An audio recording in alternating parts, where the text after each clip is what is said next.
It's the big gold rush now in real estate is everybody's got to be a syndicator. Everybody's got to get into multifamily.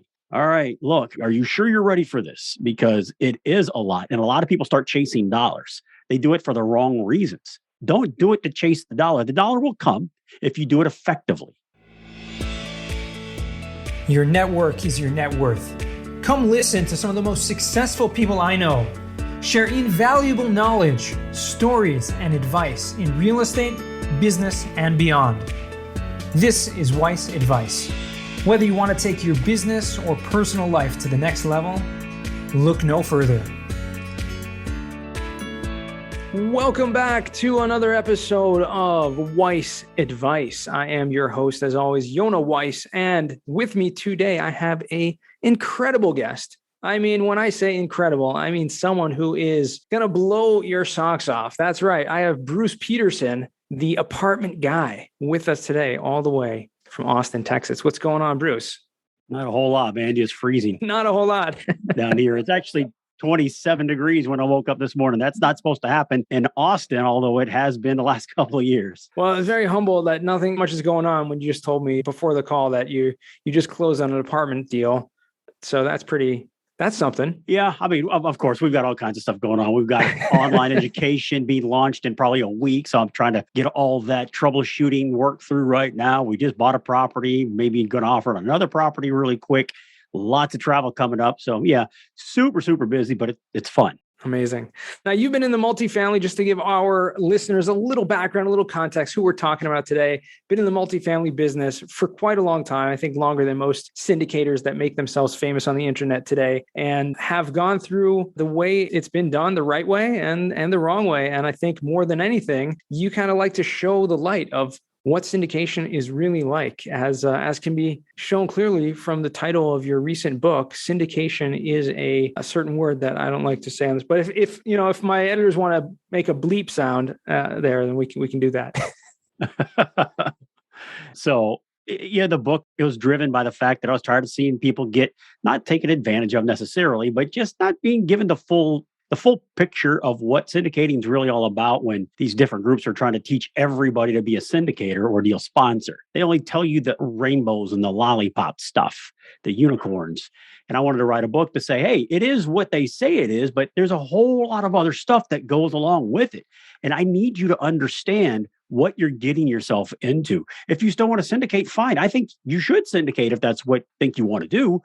But please understand, there is risk, there is liability, there's a ton of stress, and there's a lot of work. So, I just wanted to make sure people understood it before they dropped $10,000 to $30,000 or $40,000 with some organization or some mentor. Now, I love mentors. I think everybody should have more than one mentor in different aspects of their lives. But before you give somebody your money, please understand what it is you're getting yourself into. That's it. Absolutely. Yeah. And there are so many different ways to get into real estate. You don't have to take the route that's going to lead to the stress unless you're really ready for it. I mean, obviously, syndication has done you extremely well, has done a lot of people extremely well. But again, like you said, it's not for everyone. And definitely, you shouldn't go into it thinking that it's all fun and games. Exactly. Yeah. There's, like you said, there's a lot of ways you can get involved. You don't have to do your own syndications. You can buy your own property by yourself. You can do a JV. You can do a syndication like I do. Or man, there's nothing wrong with being an LP, a limited partner or a silent investor, because you'll get most of the benefit as a passive investor that you do as a sponsor. Now, you won't get the different revenue streams that the sponsor does because they're doing all the work. Yeah. That's only fair. Right. But man, I would say our average deal, the passive investor will make between 15 and 25%, depending on the deal, all in, right, per year. So if we hold it for 5 years, you're going to average about 15 to 25% as a limited partner. That's an incredible return. And it's going to be tax advantaged like crazy. So you don't have to feel pressured or I'm way behind. I've got to do something to, make as much money as I can as quickly as I can. When you're a syndicator, you're starting a true business. It's just like opening a bar or a restaurant. It's no different. You're starting a true business. Most people, I don't think, are really ready for that. They're not truly entrepreneurs. So, man, just go find somebody that like and trust with a good track record. Invest with them. So how did you figure out that this was for you? I mean, you didn't start in real estate. I know from your story, from listening on the Bigger Pockets podcast years ago, a little bit about your story, but for our listeners who don't know, like how it is that you got involved, why don't you give us a little background? So the background as to who I am and how I got here, first of all, my parents were high school dropouts. I'm a college dropout. So I fell into retail for 20 years or nearly 20 years. I did that. I thought I loved it until I realized I hate this. It's terrible. It's ruining my body. I'm 5'8". I was 240 pounds at one time. I'm working 100-hour weeks. I'm like, I can't keep doing this. I will literally die. My heart's going to explode. I'm so stressed out. I was depressed. Oh my God, Lord, I was completely depressed. So I had to make a drastic change. I quit. Didn't know what I was going to do. Didn't have another job lined up. Just decompressed for a year out in the suburbs of Austin. And then about a year in, you can only plant so many flowers and pull so many weeds. So I'm like, okay, now what am I going to do with my life? I'm single.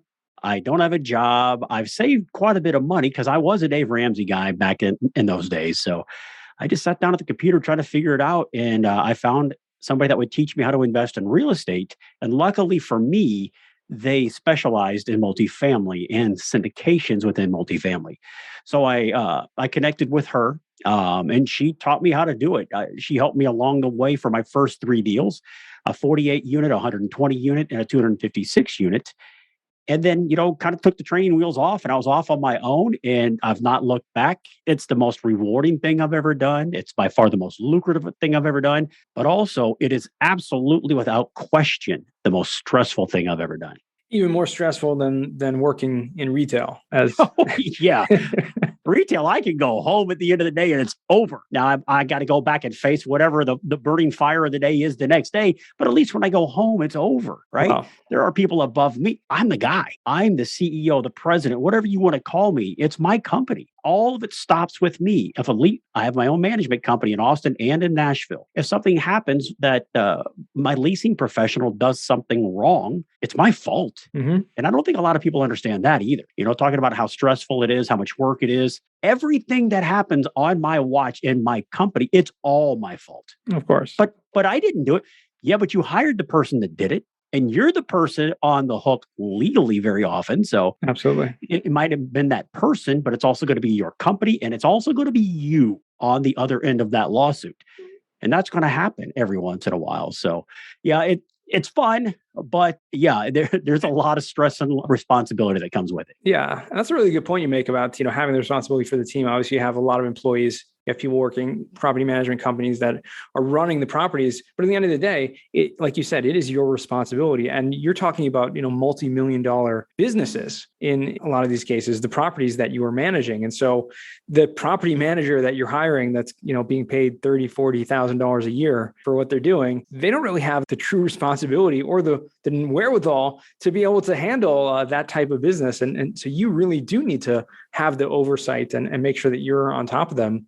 Right. It's the E-myth, right? It's a version of that, the property manager might go, hey, I run these properties for him. I can go, all right. There's a difference between being really good at your job as the leader of that property, but now you want to own the company that owns that property. It's a whole different skill set. Mm-hmm. And people get in over their heads because they think, because I know how to, I know how to create art. Well, but do you know how to have an art business? I'm a CPA. I know how to do taxes, but you know how to run your own business? Right. It's the same thing. Yeah, there's a lot that goes into this business ownership. And every successful business, really, if you look back and you see, especially when you're talking, you gave the example of artists, right? Artists are usually not very good at running businesses. Right. And the real successful, video production companies or artists, these type of things, they're run by someone who actually, that's not their skill set. They realize this is a great business and they hire the artists and they hire the experts who know how to do those particular things. Right. You're juggling a billion different things. I've got so many plates in the air all the time. I have a power list that I work through every day, put 5 things on my whiteboard that these are the things I've got to get done. by the end of that day. And very often that power 5 goes to a power 10, 15, 20. Again, you need to be able to juggle lots of things, keep your emotions in check. I got to be the voice of calm also. We all went through the black swan event of COVID back in 2020. And yes, we're still dealing with it now. But the really scary part of it was that first 6 months. None of us knew what to expect. We didn't know what this was really going to be all about. I've got to be the person that protects my staff, protects my residents, and I've got to be the person, no matter how many bells are screaming in my head, I can't let that come out. I have got to remain calm. If I don't, all of it goes to crap because everybody feels panic from me. So they all think, oh, we're all going under. It's all good. It's all doom and gloom. So I've got to keep my head calm in that very stressful time. So how do you do that personally? Like, how do you keep that calm and are able to kind of manage that for everyone? Well, so one thing I want to show you here is, come on, get rid of that. Hang on. Of course, my phone wants to show me all kinds of stuff. So I know not to give up. Can you see that? Where did it go? Yeah, the camera blurred out, but I saw it said never give up for a second. Yeah. So my screensaver says never give up. It's just the daily reminder that, things are going to happen. You just got to put your head down. You'll get through it as long as you don't hide from it. You'll absolutely get through it. Honestly, a lot of it boils down to the fact that I've been blessed with EQ naturally, emotional intelligence. I know what each individual team member on my team needs from me as a leadership quality. Do I need to coddle this person? Now, I'll coddle to a degree, of course. There's still accountability. You need to do your job. Does this person need to be patted on the back all the time? Does this person need nothing but just say, go do this and they get it done? So that's the biggest part of it is just understanding what they need, putting them first all times. They come before me. They come before my residents. And that throws some people, unless you know the Southwest Airlines story, or, another one would be Costco, Jim Sinegal. Put your team first. If you put your team first and think about them, look, don't open the office right now because we're all scared. We don't know what COVID is yet. Everybody just shut the offices. Instead of having 3 people in the office, only one person in the office at a time. Everybody's going from a 5-day work week down to a 3-day work week. I'm not touching your pay. You're still going to get a full 40 hours worth of pay. But again, me as the leader, I have to be calm. I have to be not assertive, but authoritative and very decisive. Yeah. I cannot be wishy-washy. And again, a lot of it, you can learn some of it, but it's just an internal thing that some people are born with, some people are not. There are lots of resources, listen and read Gary Vaynerchuk, Tony Robbins. There are lots of people that you can read to try to help your mindset because it comes down to mindset and controlling your emotion. Well said. I think, having that emotional intelligence obviously puts you in a good place as being an entrepreneur, being a CEO of a company. Not everyone has that. Like you said, some of it can be learned, but in the end of the day, not everyone's built for that. I mean, not everyone is built to run their own company. And I think that's where a lot of people who are getting into the real estate space have their own, self-doubt maybe, or more than that, really, they're not cut out for running their own thing, but they see the advantage that it may bring, and maybe people get in over their heads, and that's dangerous. Yeah, I think a lot of people start to, especially nowadays, over the last 3 to 5 years, it's the big gold rush now in real estate is everybody's got to be a syndicator. Everybody's got to get into multifamily. All right, look, are you sure you're ready for this? Because it is a lot. And a lot of people start chasing dollars. They do it for the wrong reasons. Don't do it to chase the dollar. The dollar will come if you do it effectively and well. But don't do it for the dollar. If that's the only reason you're doing it, you're going to make bad decisions. It's going to burn you out. You should be doing it because maybe you want more control of your professional life, or maybe you just are a natural born leader. You like to lead people. You are an entrepreneur by nature. You love the process of running a business. Fine. But if you hate all of that, but the dollars are so good, bad idea. You're going to regret it, and you're going to make a lot of mistakes. And it's hard to unwind mistakes in this stuff, because if, let's say I decide this is not what I want to do anymore, let's just sell it. You convince all of your limited partners that it's time to sell, even though it's earlier that I told you in the business plan, it's time to sell. It's going to take you 3 to 6 to 12 months to sell the thing. On average, probably about 4. but a rough one could take 6 to 12 months to sell. So you've decided it's not for me. Well, you got a long wind down to go through now. Yeah, for sure. Maybe you can share with us some of the, I guess, lessons that you've learned along the way. Having obviously not everything's in your control. Things happen in every business, and especially in multifamily, you're dealing with residents, with hundreds, thousands of residents that may be making their own mistakes. I know everyone's had these challenges. They've had things happen in the properties themselves or in the business themselves. Would you mind sharing with us maybe like a story or a lesson that you learned along the way? Yeah, so a couple of things here is, first of all, I always believed it because I was trained in leadership when I was in retail. So I understood and I firmly believed it to my core that hire smart people, give them the tools and the knowledge that they need and the expectation, but then get out of their way. Let them do the job you hired them to do. But when I got into multifamily, it's a new thing for me. It's a little nerve wracking. I wasn't scared, but I was nervous as crap. So I was like, oh my God. So I reverted back to maybe 15-year-old Bruce, and I had to control everything. So I was doing things that my manager finally pulled me to the side on that first property. Said, "Look, you said you want me to get $50 more in rent, and you're telling me every time I get a unit back from somebody that just moved out, you need me to do all these different things and upgrades that are going to cost you about $3,000. If you'll leave me alone, I can get that $50 rent with the state the property's in right now. It's just got to be clean and safe." I'm like, all right, I don't believe you, but I'm going to, let's see what happens. Sure enough, I got out of her way. I trusted what she had to say.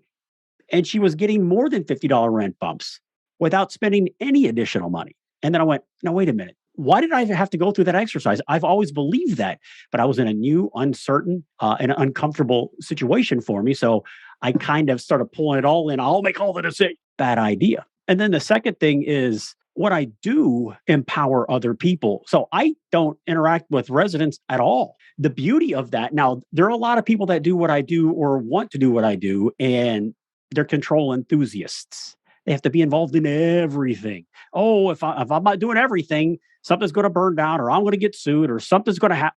Okay. The benefit of doing what I do, first of all, it gives me more balance, and it gives me time to go pursue higher dollar activities. Doing that leasing professional's job, maybe that's a $15 to $20 an hour job. I can go out and make hundreds, if not thousands of dollars per hour, finding the next deal, meeting the next investor, networking with people and learning bigger picture things. But secondarily, we had a situation one time where the manager was texting me in a panic. Bruce, I've got this leak. What do I do? Oh my God, I don't know what to do. Because I'm not on site. I'm not in the firing line. I can think clearly. If I'm on site with that person, I'm reacting to water spraying everywhere. And I'm like, oh my God, what's going to... I was able to be, again, that voice of calm for that property manager and say, okay, did you do this? Did you check that? Did you call this person? Let's go. I was able to calmly walk her through it. And by the time we got off the phone, she's like, oh, okay, yeah, you're right. What was I thinking? I was able to think with a clear head. So I think those are the two biggest things. Hire people that are smarter than you in the discipline that you want them to do for you. Give them the tools and the expectation. Hold them accountable, right? Give them KPIs if you need to, but then get out of their way. It makes everything work better. 100%. That's the key to running a successful business right there. I mean, you said it. That's business 101, really. I'm surprised how few people really get that, because you don't see people scaling as much as they could, or as much as you did, for example. You see a lot of people kind of starting out and they do one property, maybe one deal, maybe two. And it's kind of like maybe they're getting in their own way and not allowing themselves to scale that way. Right. So I have a lot of people that'll do their first deal or maybe even their first two deals. And they're like, oh, I don't know how I can keep going. I can't keep adding. If it's this much work for one property, I can't imagine 2, 3, 4 properties. Okay. You don't understand. First of all, you're probably doing too much. Mm-hmm. You are holding the reins too tightly. But secondly, with scale comes ease. When you get to property, for me, it's been an average of about property 3 for people. Once you get to property 3, 4, or 5, now you have enough income coming in. You can start hiring specialization at the corporate level. You can start hiring bookkeepers and HR people. You can start hiring all these people around you, maybe a regional manager if you have your own management company. Mm-hmm. That now you're not wearing every hat any longer, but you have to get to that property 3, 4, or 5 to be able to have enough revenue coming in the door to support those people. So me running 5 to 10 properties is easier than you running one, almost without exception. Yeah, you've got to figure out how to scale. And again, it always goes back to, yes, empower people. Vaynerchuk is big on saying, look, bring somebody in to do what you are doing, but they're not going to do it as well as me. Okay, 60% of me is better than me doing it because I'm doing 100% of me. Now I've got somebody doing 60% of what I would do. That's 160%. As long as that 60% is not going to hurt somebody, get me sued, cost me a business, why would you not do that? You got to let go. Yeah, absolutely. Couldn't agree with that more. If you don't mind me asking, like, you've obviously coined yourself as the apartment guy, right? And that's a brand that you have your YouTube channel, you have, video, you have your educational series coming out. How did that come about? Meaning the branding of that and creating that network, if you will. Well, so early on, I started realizing that I am not a real estate investor. I am not a property management owner. Yes, I do have those things and do those things, but what am I?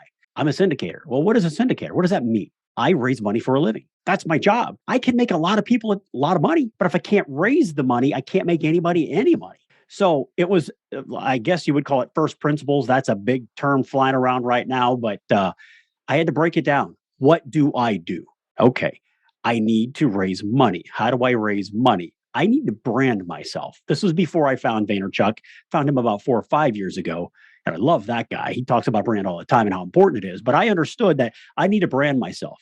So I was sitting in the parking lot of a restaurant one evening, right before I was going into the meetup that I ran. And I was there about a half hour early. So I'm thinking, I was just kind of putzing around on my phone. I thought, wait a minute, my license plate registration, my vehicle registration's due. It just made me start thinking that, wait, I don't like vanity plates. To me, it felt like a douchebag thing to do, but it's like, you weird. But I thought, wait a minute, I wonder if I could get apartment guy in some form on my license plate. So I looked it up and sure enough, it was available. So I thought, wait, apartmentguy.com, it's available. It's like, how does nobody have this? So I'm sitting there in that restaurant. I had the brainstorm that, look, I raise money. I need to make that known. People stop me about my license plate all the time, right? So it helps me. It gives me a brand or a caricature, if you will, an avatar for the money raising side of my company. And again, it's not callous. A lot of people think it's kind of obscene almost to promote yourself. There are many other obscene things about you, Bruce. So. Yeah, but that's not one of them. It took me a while to understand you have got to promote yourself at every turn in a very non-sleazy way, of course. Don't be the used car salesman with your shirt unbuttoned to your belly button with, a hairy chest and the gold medallion. Don't be that guy. But every day you're alive and awake. A lot of people don't understand this. You're selling yourself at every turn to everybody you interact with. It's the same thing here. Build yourself a brand, establish yourself, stand for something, and it'll make the world a lot easier. You got to plug into social media. You're really good on LinkedIn. I'm okay on LinkedIn, but I'm doing a lot of stuff on YouTube and TikTok. Yes, TikTok, but it matters. It's helping me grow the brand. And again, the bigger the brand, the more people I can help. Exactly. 100%. Well, Bruce, I want to transition now to what we call the final four. There are 4 questions I ask all my guests. And the first question for you is, what's the worst job that you ever had? The worst job I ever had. Well, okay. Well, to me, actually, this is easy. And a lot of people, if you read the book, you know this part of my story, and I glossed over it here. I was a stockbroker in the early 90s in Austin, Texas. I'm going to school because I thought I was going to be able to figure out how to go to school and get a degree to be a stockbroker. Well, I'm thinking, I think it was 1993 probably. And I thought, there's a job posting in the want ads, yes, and the paper. And I thought, well, I know I can't get it. I don't have my degree, but I'm going to apply anyways. So I can start getting that practice for when I do have my degree. Well, hell, I got the job. I'm like, how in the world did that happen? Then I started working there. I went, now I know exactly how that happened. This is not that big a job. You're a used car salesman. That's all you are. You're just pitching stock. I was working for the largest over-the-counter firm in the country, and I was given a high five. They shook my hand if I pissed somebody off on the phone, legitimately. I got called in because somebody complained to me to the SEC. I'm like, oh, no, I'm fired. No, they shook my hand and gave me a high five. Like, I don't think I like this. This is weird. They taught me how to abuse my clients or my prospects. I'm like, this is not good. 80% of the office was doing cocaine. Wow. So if you saw The Wolf of Wall Street, that's what it was. It wasn't quite that over the top, but it was that. Everybody was screaming in a bullpen on their phone at people, cussing at people on the other end of the line. They're all coked out of their minds. I'm like, I can't do this. So I went from making six figures, no education. I went to work for a drive-through bank. I was a drive-through teller and I made $5 an hour, 20 hours a week. So, I was making $1,000. That sucked. But yeah, so that was the worst job I've ever had because I've got a fairly big personality and I'm very confident, but man, I did not like anything about that. It just felt gross. Yeah. It surprises me how many people do actually like that. when you hear the people living like that, it's shocking. It really is. Yeah. The second question, what's a book you've read that's given you a paradigm shift? I mentioned him earlier, Tony Robbins. It's called Unlimited. I've got it right here on my, but yeah, Unlimited Power by Tony Robbins. And the low hanging fruit is always rich dad, poor dad, right? And okay, that made a difference for me, but it was Unlimited Power by Tony Robbins. And one specific thing that I pulled from that book, he said, look, there's no such thing as failure. Get that word out of your mind. It shouldn't even be in the dictionary. Now I'm paraphrasing all this, of course, but his thought was you take an action, you get a result. You didn't fail. That action produced that result. That's it. Don't look at it as a failure. You don't like the results you got, take a different action. You don't like that? Take a different action. Keep taking actions until you get the results you're looking for. You don't fail. You always succeed in the result that action created. That's it. That was earth moving for me. It's like, not that I ever was terribly self-critical of myself, but still, it just helped me frame that, most entrepreneurs will always tell you, you got to fail fast to really become a success. And it gave me license to think, well, it's not even really failure. But if something doesn't work out, it's okay. I just try something different. Yeah, that's awesome. I love that. Love that you shared that because that's a huge difference for a lot of people. And I think that book is Tony Robbins in general has a lot of great stuff. So thank you for sharing that. We'll put that in the show notes for anyone who wants to check that out. And third question, what's a skill or talent that you would like to learn? Kind of out left field, right? I want to buy a G6, right? I want to buy a jet, but I want no part of flying the damn thing. I don't have any interest in that. I'll never take the time to do it, but I would love to learn how to play guitar. Oh, there you go. That's actually a pretty common answer, believe it or not, on this podcast. Is it really? Yeah, surprisingly. Yeah, I would love to. I'm very musically inclined, but I've never taken the time. I played sports in high school, but I was always also in the band. So I just love music and I would love to play. But again, I just don't think I have the discipline anymore in my life to do that. You have discipline. You just, your priorities are, more important things, clearly. Exactly. So the final question for you, Bruce, today is, what does success mean to you? Success isn't tied to money like I think I thought it was 20 years ago. Success now is, do I have a balanced life? Do I get to spend time with my family, my kids, my wife, my doggies? Do I get to go and do what I want to do when I want to do it? Because I can keep tabs on my organization remotely. I make enough money now that I am able to provide very high paying jobs for very good people. So to me, success is just, I'm able to give back by creating lots of jobs, giving to charity. And yeah, all of that kind of is based on my ability to generate income for myself and for others. But that's really what success is. I've got an autistic adult daughter that, I'm going to put some numbers out here. It's just who I am as a personality. And it's not done to be a douchebag. It's to try to drive home this concept. This daughter, we put her in therapy because she was pretty depressed. She's very high functioning autistic. So we put her into some really intensive therapy by sending her to Hawaii for 3 months and then to a place out in Salt Lake City for 9 months. That 1 year cost us $100,000. That chokes most people. If I don't have a successful business and I make decent money, I can't afford to get the help for my daughter. I want to cry that she needed. And it hurts me that other people can't do those kinds of things. Money gives me options. It gives me a more balanced life. It helps me help other people. So that's what success is for me. Yes, we all trade in dollars or crypto nowadays, but it's the ability to do what I need to do for the people that matter to me the most. That's awesome. Really hit home, definitely that point. So I appreciate you sharing that, and that's really what it's all about. I appreciate you sharing that.